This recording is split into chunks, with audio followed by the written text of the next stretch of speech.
Were you a fan of the original version of the match game from the 1960s? How about the revamped version in the 70s? Or perhaps one of the many reboots that have happened since? Regardless of when you watched, you probably loved the fun and playful game that captivated audiences all over for multiple decades. The affable host of the series for many years, Gene Rayburn, was a mainstay of the match game and helped make it the beloved game show it became. Over the years, Gene has divulged what things were like behind the scenes, and in this video, we're going to dive into some of those revealing details. So, join Facts First as we discuss how Gene Rayburn exposed all the secrets of match game. Rayburn's success was hard to define. Gene Rayburn was the host of the match game for multiple years between 1962, when the show first aired, and 1982. He also appeared on TV as an actor occasionally and could be seen on stage on Broadway. But his claim to fame was certainly his incredible presence as a game show host. Over the years, many people asked Gene to define what made him great as a host. The closest he could come to an answer was that it was his personality, though he admitted that even that word is hard to define when it comes to TV hosting. In one interview, Rayburn posited that a person's personality on TV is a mix of their physical nature and their levels of empathy. As far as their physical nature, he mused they should be nice to look at and have a nice voice as well. And he said a host should be relaying a level of empathy to an audience, and the audience will give it back in return. But perhaps most interestingly, Rayburn revealed he didn't think it was something that could be learned. One had to be born with it. So, in other words, some people are born to be game show hosts and others aren't. Rayburn liked working with his friends. Part of the amazing rapport that became a trademark of the match game was between Gene and the recurring panelists. Sometimes this was because Rayburn already had a good relationship with them. Such was the case with Charles Nelson Reilly. He and Rayburn had been on Broadway together before the match game was created. They'd starred in Bye Bye Birdie and remained close. Rayburn insisted that Reilly be a part of the match game, assuming his witty brain as well as his over-the-top personality would play perfectly on a game show. And he was correct. Reilly became a fan favorite. Others were people Rayburn hadn't worked with before, but their chemistry with the host and with each other was the element that really kept the wheels spinning. For example, Jack Klugman, who appeared on the show a couple times early on, recommended to the producers that they give his wife, Brett Somers, a chance in his stead. He joked that Brett was barely getting out of the house, so they'd be doing him a favor. The producers agreed, and Somers quickly developed a strong rapport on camera with Rayburn. She became a staple of the show.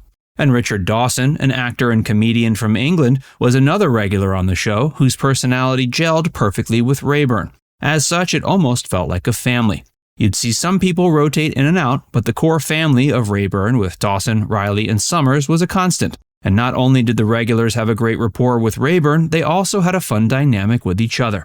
Somers and Reilly would bicker in fun ways, almost like a married couple. And Dawson played the third wheel of sorts as a suave and funny character to offset their big personalities.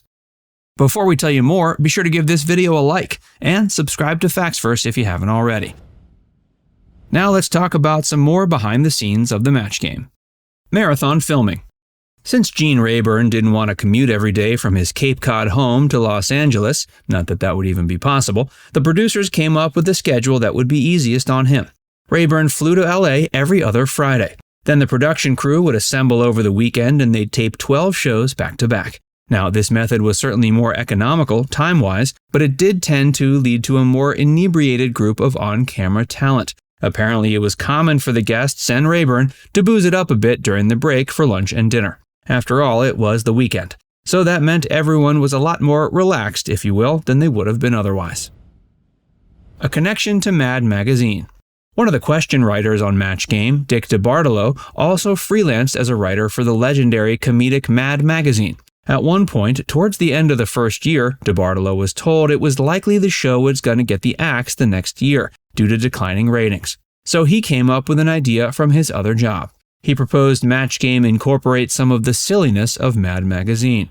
The example he gave producers was, Mary likes to pour gravy on John's blank, and while the contestants would stick to the early 1960s level of on-air standards and give obvious answers like turkey, it was the titillating potential answers that went unsaid that drove audiences nuts, in a good way. Because of these seeming double entendre type questions, their ratings climbed back up. So they had Alfred E. Newman to thank for saving their show. Forbidden words. Speaking of titillating contestant answers, there were in fact some words that were outwardly banned. This wasn't necessarily because the Match Game producers were sticklers, but more that there were overt standards of words you couldn't say on TV, period, in the 1970s. You couldn't talk about any genitalia, even if using the biologically correct names. In fact, you couldn't even use the word genitalia itself. Fanny Flagg tried this method for one taping and was given an earful by the director. She was told if she ever used quote-unquote profane language again, she'd be off the show for good. And when it came to things like urination, the only allowable word was tinkle. How adorable. A planned-out seating chart. While it might have seemed happenstance, the seating on the show was carefully crafted. Richard Dawson was always in the center chair in the bottom, and Brett Somers and Charles Nelson Riley were always in the end and middle chairs up top. On the front row, the first chair was supposed to be occupied by a male comedy star, like a stand-up or sitcom actor. The first spot on the second level was reportedly called the dummy seat, and while this type of designation certainly wouldn't fly today, it was reserved for a ditzy blonde type. And finally, the sixth chair was considered the toughest spot to be in. This was strictly because by the time they got to you for an answer, there had been 5 answers given already. So the pressure was on for you to come up with an answer that not only popped, but also hadn't been said already. They'd often give this sixth seat to the consummate pros like Betty White or Marsha Wallace. Easy on the laughs. The retooled version of Match Game hit TV screens in 1973 with more celebs, a larger physical set, and better prizes, so you might think that it also pushed the envelope in terms of content. But the executive producer, Mark Goodson, made sure to keep that as similar as possible to the version that had ended in 1969. Starting off, the gameplay was basically the exact same as when it had started out the prior decade. Reportedly, Goodson even gave a strict directive to Gene Rayburn at one point, telling him to stick to the strict rules and procedures he'd outlined. He accused Gene of hamming it up for the audience just to get laughs. Apparently, that's something a game show host shouldn't do, according to Goodson. Of course, nowadays, that type of behavior is not only encouraged, but often rewarded with viral YouTube videos of game show hosts. Now it's time to hear from you. Were you a fan of the Match Game? Let us know in the comments section below. And before you go, make sure you give this video a like and subscribe to Factsverse if you haven't already. Click the bell icon to stay updated on all our latest content.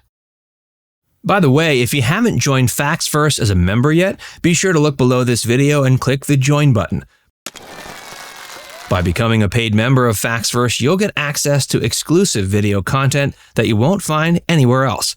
This includes some of our more mature content that isn't suitable for public audiences, which includes topics like Hollywood actresses who posed for Playboy and some of the steamiest moments in movie history. Plus, you can enjoy these videos completely ad-free. Our biggest fans will notice they also get badges next to their name when they leave comments on our videos. We pay special attention to comments from our members, and so do other viewers. So if you want exclusive content from Factsverse or inside access to discussions with other community members, click the join button to get started for just $4.99. There are hours of members-only videos waiting for you, with new videos added every month. And we're actively working on bringing even more features to help fans like you connect with other members and get more of your favorite content. Just click join, and we'll see you inside the membership tab.